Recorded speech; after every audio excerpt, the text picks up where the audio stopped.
आणि एकटाच जीव. बसते मी पण मला बोलायचंय म्हणून बसत नाहीये. मला भूक लागली म्हणून बसते.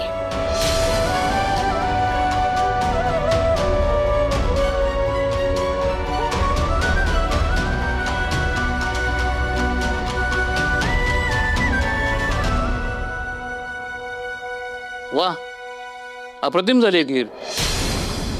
अगदी तुम्ही केल्यासारखी वाटते. छान जमली राणीला.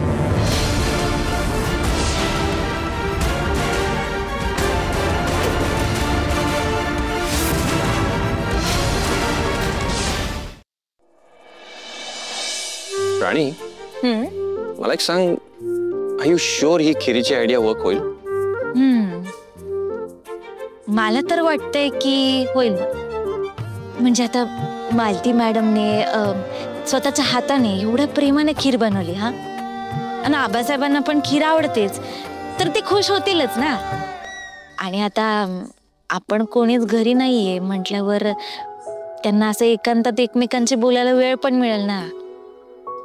काय ना सर, कधी कधी फक्त बोलल्याने ना गोष्टी सगळ्या नीट होतात. राणी, सगळं काही राणीलाच जमतं का? घरातल्या इतर कोणाला काहीच जमत नाही का? राणीचं कौतुक आहे ना तुम्हाला, की तिच्या पुढे माझ्या हातची चवही विसरलायत तुम्ही. खाऊन देखील कळलं नाही हे मीच बनवलंय ते. आता मला कसं कळणार? हल्ली घरामध्ये स्वयंपाक राणीच करते ना. माहित नाही ना तर माणसांनी विचारावं, पण ते नाही.